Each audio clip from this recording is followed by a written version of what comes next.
I've been watching Downton Abbey along with everybody else, I'm sure, and it brought memories back to me of my time as a footman at Anglesey Abbey in Cambridgeshire. It was owned by a man called Lord Fairhaven, and in 1952, at the age of 16, I went to Anglesey to become a footman. The house was very large, of course, and the drive up to the house, which of course we didn't drive up at all, we went up the back drive. There was a front drive and a back drive, and we as servants, of course, had to walk up this long back drive.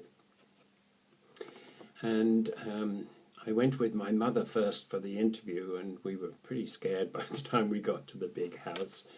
But the butler there was really very charming, and I got the job and was paid the princely sum of 30 shillings a week.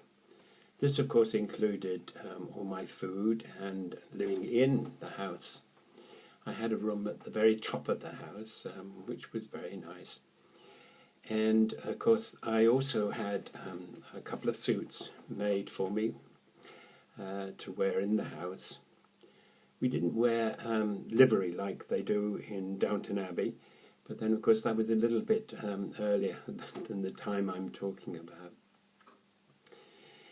The staff there consisted of 7 gardeners, a housekeeper and 2 housemaids, 2 chauffeurs, a valet, and in the butler's pantry there was the butler and myself, and then another lady who used to come in every day. They also had 2 more daily helps that came in to do all the scrubbing and all the really rough work which the housemaids didn't do. One of the really interesting things was when I got there, seeing these housemaids with big brooms, stiff brooms, sweeping the carpet.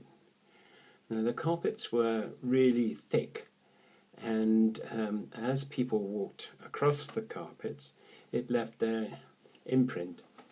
So certainly before dinner,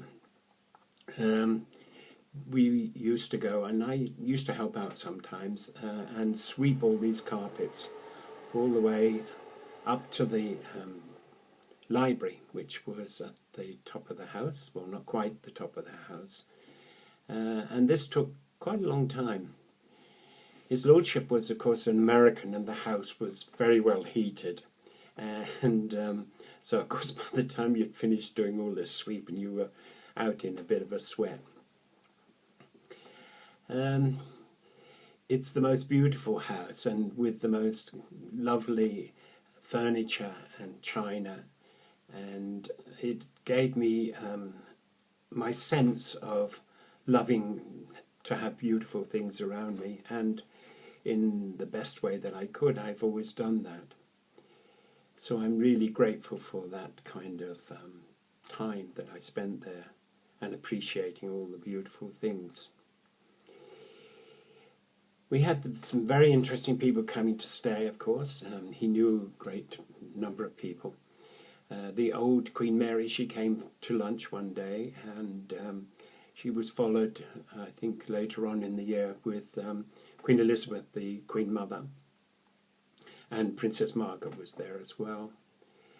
The other people who used to come and stay were the Earl and Countess of Spencer, and they, of course, were the grandparents of Princess Diana. So it was very varied, and when they came, of course, they brought their own staff with them, which included the chauffeur and the lady's maid, so our people didn't have to look after them. His valet, of course, looked after all his clothes, so we didn't have anything to do with those. We only looked after the people who came to stay, and we would take them breakfast in the morning, not usually in their rooms, but usually tea was taken up in the morning to wake them up and get them down for breakfast. Yes, what else can I think about? He had also a flat in Belgravia in London and used to go there occasionally, so one of the two chauffeurs used to drive him. And then he also had a house, a summer house, which he went to for a month at a time. And this was in Aldborough in Suffolk. One of the little quirks that he had was that we always had to draw the curtains in the dining room. And I believe, we never went to the house in Aldborough, but I believe that when there the curtains were drawn even in sunshine. It was one of his little phobias. He was a very quiet man and really didn't speak very much to people. And I was terribly nervous when I first went there because you used to have to walk the whole length of that library. And he sat at one end writing at his enormous desk. And I was there to pull the curtains. And it was quite a scary thing. These curtains are really huge. If you ever go to Anglesey Abbey, you'll see what I mean. Also, he used to watch me, and he told the butler that I pull the curtains on the outside of the curtains, and I needed to pull them on the inside because I would take all the nap off the curtains. So that was one thing I got told off about. But on the whole, my time there was really lovely, and I really enjoyed it. And then by the time I became 18, I had to go into the forces, because at that time we used to have to do national service. So I spent 2 years there. And because while I was there, the present Queen was, she had her coronation, and His Lordship went to the coronation, and then after the coronation, this chair that he sat in came back, and they were allowed to buy the chairs, I believe.